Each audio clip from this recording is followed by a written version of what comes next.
చిత్రకూటం నాడు నేడు పలికెడిది భాగవతమట. పలికించెడివాడు రామభద్రుండట. నే పలికిన భవహరమవునట. పలికెద వేరొండు గాథ నే పలుకగనేలా. రాముడి గురించి రాయాలి. ఆ రాముడు నడయాడిన ప్రదేశం గురించి రాయాలి.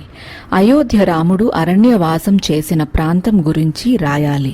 చదువరులకు అందించాలి. తేనె చుక్కలు నాలుక మీద రాలుస్తున్నట్లుగా, పున్నమి వెన్నెలను కనుపాపల్లో నిలిపినట్లుగా. ఎవరు రాయాలి? ఇతిహాసాలను ఆపోసనం పట్టిన పండితులు. నేను కాదే. రామాయణం మీద ఏ పట్టు లేని పామరుణ్ణి. ఆయనే నన్ను ఈ కార్యానికి పురమాయిస్తున్నాడేమో. పోతనామాత్యుడు చెప్పినట్లుగా. కాదనగల ధైర్యమేది? సాహసం చేస్తున్నాను, అర్థం చేసుకోండి.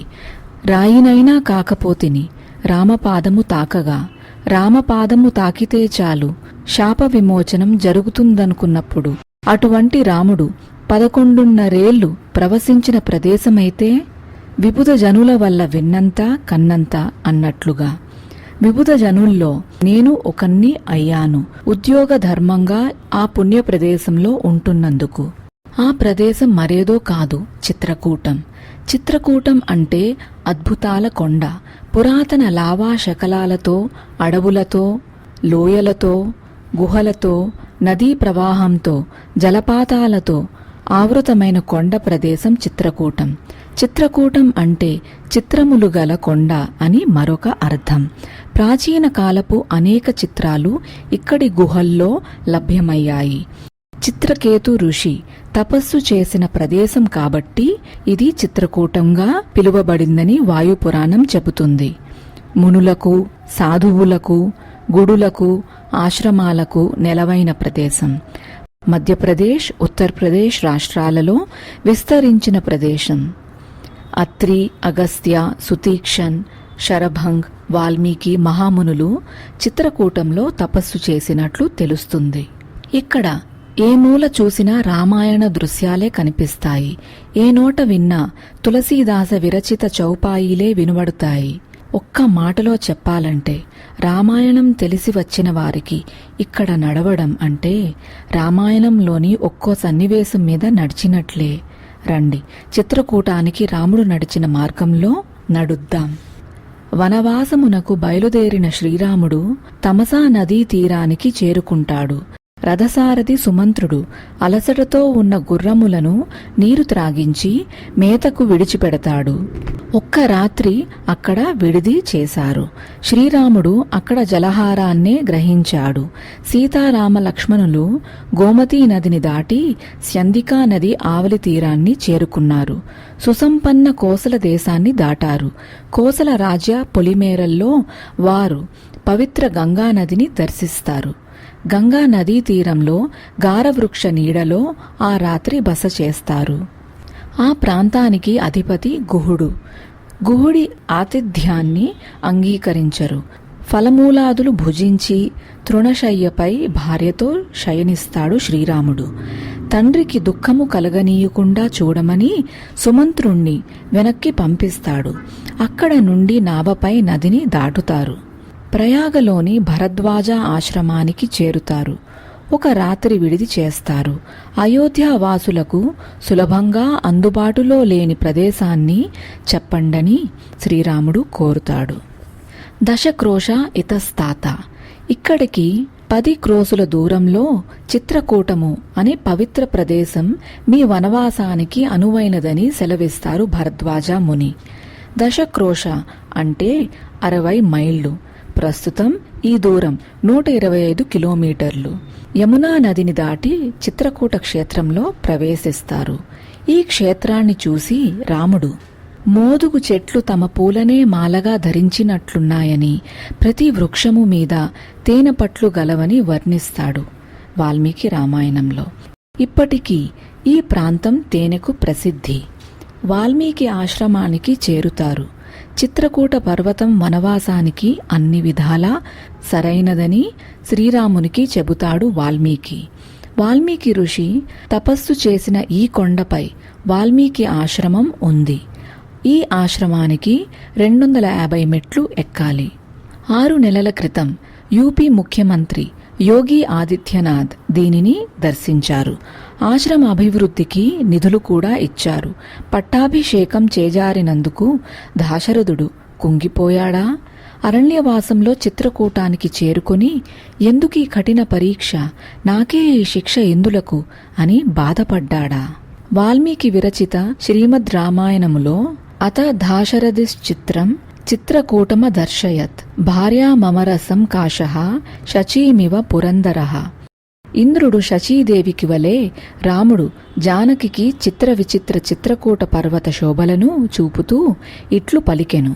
ఓ శుభాంగి, రాజ్యాధికారము నాకు దూరమైనప్పటికీ, హితైషులైన మిత్రులు నాకు చేరువలో లేనప్పటికీ ఈ చిత్రకూటమునందలి రమణీయ దృశ్యములను చూచుచూ ఆనందించుటలో నిమగ్నమైన నా మనస్సును ఆ విషయములేవీ కలవరపరుచుటలేదు. అంతేగాక ఇందు వివిధములగు పక్షులు మధుర ధ్వనులుగావించుచున్నవి. దీని ఎత్తైన శిఖరములు ఆకాశమున తాకుచున్నవి. ఆ శిఖరముల నుండి జాలువారుచున్న గైరికాది ధాతువులు కనువిందు గావించుచున్నవి అని ప్రకృతి రమణీయతను జానకికి చూపిస్తాడు దాశరథుడు. ఇక్కడికి వచ్చిన వారు మొదట దర్శించేది కాంతానాథ్ మందిరాన్ని. 5 కిలోమీటర్లు కామదగిరి కొండ ప్రదక్షిణ ఈ గుడితో మొదలవుతుంది. ఈ కొండ గురించి వాల్మీకి రామాయణంలో ఇలా చెప్పబడింది. కామదః సర్వ జంతూనాం కామధేనో పతిస్తత్. అన్ని ప్రాణుల మనోకామనను పూరించే కామధేనువు కామదగిరి అంటారు మహర్షి వాల్మీకి. ఔషధమే లేని విషాదాన్ని కూడా నయం చేస్తుందంటారు. ఈ కొండ లోపల పెద్ద గుహ ఉందని, అందులో సరస్సు ఉందని చెబుతుంటారు. వనవాసంలో రాముడు ఈ దేవుణ్ణి ఎక్కువ పూజించాడట. ఆ దేవుని ఆశీర్వాదం వల్ల రాముడికి రాక్షసుల్ని సంహరించగల శక్తి లభించింది. అందుకే రాముడికి ఈ స్థానం చాలా ఇష్టం. ఈ గిరికి కామదగిరి అన్న పేరును రాముడే ప్రసాదించాడు. కామదగిరి ప్రదక్షిణలో 4 దిశల్లో 4 ముఖద్వారాలున్నాయి. వాటిలో 2 ఉత్తరప్రదేశ్లో, 2 మధ్యప్రదేశ్లో ఉన్నాయి. 4 ముఖద్వారాల్లోనూ కాంతానాథ్ మూర్తీభవించాడు. ప్రదక్షిణలో చాలా మందిరాలు, ఆశ్రమాలు ఎదురుపడతాయి. తులసీదాసు గురువు మందిరం, సాక్షి మహారాజ్ మందిరం, భరత్ మిలాప్, రామ్ జానకి మందిరం, దదిముఖి హనుమాన్ మందిరం ముఖ్యమైనవి. వశిష్ఠ ఆశ్రమం ప్రముఖం. కామదగిరికి పశ్చిమంగా లక్ష్మణ్ కొండ ఉన్నది. ఈ కొండ శిఖరంపై లక్ష్మణుడు నిలుచొని ధనస్సు ఎత్తిపెట్టి సీతారాములను రక్షించేవాడట. ఇక్కడే మేఘనాథుని వధించడానికి భార్యను, భోజనాన్ని త్యజించే సాధన చేశాడు.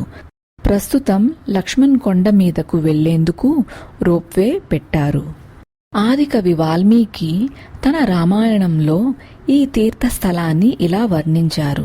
ఏ విశాల విఖ్యాత పర్వత శిఖరాలపై అనేక వానరులు స్వేచ్ఛగా సంచరిస్తాయో, నివసిస్తాయో ఆ పర్వత క్షేత్రం చిత్రకూటంగా ప్రసిద్ధి చెందుతుంది. రాముణ్ణి ఒప్పించడం కోసం భరతుడు చిత్రకూట్ వచ్చాడు. భరతుడు రాముణ్ణి కలిసిన స్థానం భరత్ మిలాప్. రాముణ్ణి కలిసిన భరతునికి లభించిన ప్రేమానురాగాలకు అక్కడి రాయి కరిగిపోయింది. ఈ మందిరంలో రాముడు, సీతాదేవి పాదముద్రలు ఆ రాయిపై ఉన్నాయి. భరతుడు బ్రతిమాలాడు, జాబాలి వాదించాడు, వశిష్ఠుడు నచ్చజెప్పాడు. తండ్రి ఇచ్చిన మాట, తండ్రికిచ్చిన మాట, మాటే రాజుకు మకుటం అన్నాడు శ్రీరాముడు. నువ్వు రాకున్నా నీ పాదుకలైనా చాలు అని భక్తితో తీసుకెళ్లాడు భరతుడు. రాముని పట్టాభిషేకం కోసం తెచ్చిన పవిత్ర జలాన్ని, ఔషధాల్ని ఏం చేయాలని భరతుడు అత్రిమునిని అడుగుతాడు. వాటిని పర్వత సమీపంలో ఉన్న కూపంలో ఉంచమని చెబుతాడు. అదే భరత్ కూప్. ప్రస్తుతం భరత్ కూప్ ఒక పట్టణం. ఇక్కడ భరతుని మందిరం, ఒక కూపం ఉంది. ఈ కూపంలో మంచినీళ్లు త్రాగితే ఆరోగ్యమని భక్తులు తీసుకువెళ్తుంటారు. ఇక్కడ రామలక్ష్మణ భరత శత్రుఘ్నులు నలుగురికి ఒకే మందిరం ఉంది. ఈ మందిరాన్ని భరతుడు, అతని పత్ని మాండవి కలిసి త్రేతాయుగంలో నిర్మించినట్లు చెబుతారు. ఈ భరత్కూప్ వద్దనే భరతుడు తన సైన్యాన్ని ఆగిపోమన్నాడు. తను, వశిష్ఠుడు, సుమంత్రుడు మాత్రమే రాముణ్ణి కలుసుకునేందుకు ముందుకు వెళ్లారు. మందాకిని నది అనసూయ ఆశ్రమం వద్ద జన్మించి తులసి జన్మస్థలం రాజాపూర్ వద్ద యమునలో కలుస్తుంది. ఇమాం హి రమ్యాం మృగయూధ శాలినీం. ఈ మందాకిని నది లేళ్ల గుంపుల సంచారములతో అత్యంత రమణీయంగా ఉన్నది. ఈ నదీ జలంలో స్నానం చేసిన వారికి శ్రమలు మటుమాయమగును, ఆనందము పెళ్ళుబుకును. ఇది తథ్యము అంటాడు శ్రీరాముడు. కుబేరుని సౌగంధిక సరస్సు వలె ఇది వెలుగులను విరజిమ్ముతున్నదని చెబుతాడు. ఈ మందాకిని తీరంలో ప్రతిరోజు హారతి జరుగుతుంది. అనసూయాశ్రమానికి దగ్గరలో గుప్త గోదావరి ఉంటుంది. ఇది ఇక్కడి ప్రాకృతిక రమణీయ ప్రదేశం. ప్రాచీన కాలపు 2 గుహల్లో గోదావరి 2 అడుగుల ఎత్తులో ఉంటుంది. ఎల్లప్పుడూ ఈ నీరు అంతే ఉంటుంది. ఎక్కడి నుండి వస్తుందో తెలీదు. మొదటి గుహలో ప్రవేశించాక సీతారామ లక్ష్మణుల మందిరం వస్తుంది. అక్కడి నుండి ముందుకు వెళ్తే జానకీ కుండ్ వస్తుంది. సీతామాత ఇక్కడే స్నానం చేసేదట. ఈ నీళ్లను శిరస్సు మీద చల్లుతుంటారు.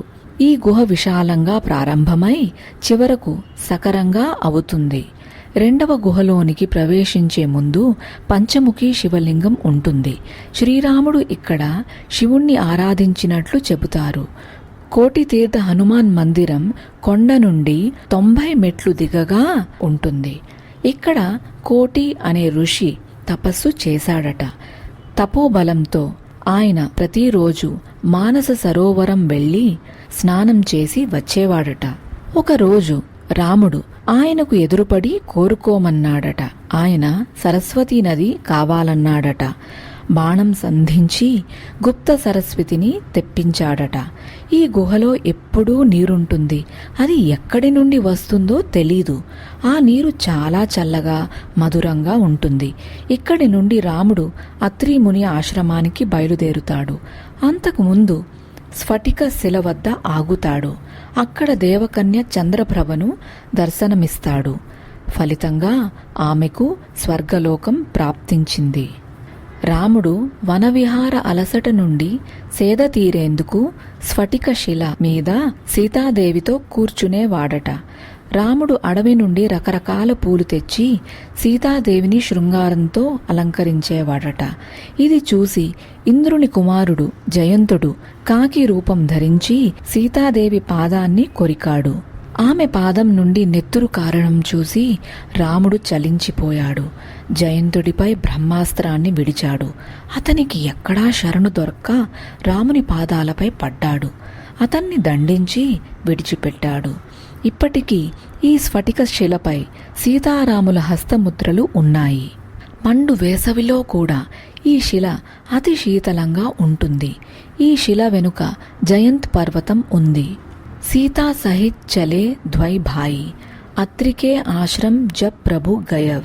సీతా సమేతంగా అన్నదమ్ములిద్దరూ అత్రిముని ఆశ్రమానికి వెళ్లారు అంటారు తులసీదాస్. అత్రి మహాముని తన ధర్మపత్ని అనసూయతో చిత్రకూట పర్వతం దగ్గర తపస్సు చేశాడు.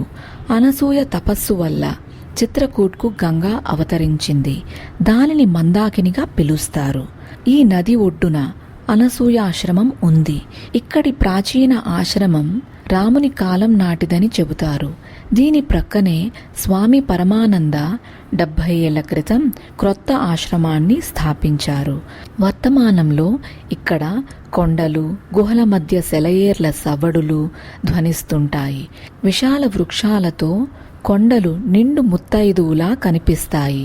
ఇక్కడ నుండే దండకారణ్యం ప్రారంభమవుతుంది. రావణ రాజ్యసీమ కూడా ఇక్కడి నుండే మొదలయ్యిందని చెబుతారు. సీతారామ లక్ష్మణులు అత్రిముని ఆశీస్సులు తీసుకొని దండకారణ్యంలోనికి ప్రవేశిస్తారు. లంకా దహనం తర్వాత హనుమంతుడు శరీరోష్ణంతో తపిస్తున్నాడు. నా శరీరం అగ్నిగుండంలా మండిపోతుంది, చల్లబడే ఉపాయం చెప్పండి ప్రభు అంటూ రామచంద్రుణ్ణి అడిగాడు. నువ్వు చిత్రకూటం వెళ్ళు, అక్కడి పర్వత శిఖరం నుండి అమృతధార కురుస్తుంది, నీ శరీరాన్ని శీతలపరుస్తుంది అన్నాడు. ఇదే హనుమాన్ ధారగా ప్రసిద్ధి పొందింది. 6 అడుగుల ఎత్తు హనుమంతుడి విగ్రహం ఎడమ భుజం నుండి నిరంతరంగా జలధార ప్రవహిస్తుంటుంది. ఈ జలధార క్రింద స్నానం చేస్తే చర్మ రోగాల నుండి ముక్తి లభిస్తుందని ప్రజల నమ్మకం. హనుమాన్ ధారకు 100 మెట్లు పైన సీతా రసోయి మందిరముంది. ఈ ప్రదేశంలో సీతాదేవి రామ లక్ష్మణులకే కాక అత్రి ఆది మునులకు కూడా వంట చేసి వడ్డించిందట. సీతామాత వంట చేసిన పొయ్యిని ఇప్పటికీ చూపిస్తారు. చిత్రకూట్ జిల్లాలోని రాజాపూర్ తులసీదాస్ జన్మస్థలం. ఇది యమునా నది ఒడ్డున ఉంది. ఇక్కడ తులసీదాస్ రచించిన రామచరితమానస్ మూల గ్రంథం ఉంది. చిత్రకూట్లో వాడుకంలో ఉండే కొన్ని పదాలను, భాషను ఈ గ్రంథంలో విరివిగా ఉపయోగించారు. రఘుపతి చిత్రకూట్ బసినానా. ఇక్కడ నివసించి రఘునాథుడు చిత్రకూట్ను చరిత్రలో నిలిచిపోయేట్లు చేశాడు అంటారు తులసీదాస్.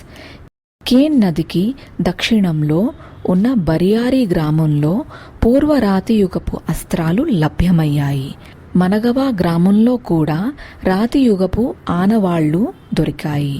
తులసీదాసు జన్మస్థలి అయిన రాజాపూర్లో నవీన శిలాయుగం, చాల్కోలిథిక్, ఎన్బిపిడబ్ల్యూకు చెందిన కుండలు, తామ్ర వస్తువులు, గాజులు, పూసలు దొరికాయి. 3 యుగాల్లో కూడా ఇక్కడ నిరంతరంగా మనుషులు నివసించారని తెలుస్తుంది. ప్రస్తుతం రాజాపూర్ చిన్న పట్టణం. చిత్రకూట్లోని సుమారు 200 గుహల్లో శిలాయుగపు చిత్రాలు లభ్యమయ్యాయని శాస్త్రజ్ఞులు చెబుతున్నారు. సార్హట్, మలవా, అమవా, మారకుండి, మఝావన్లోని చిత్రాల గురించి సిల్వేరాట్ వివరించారు.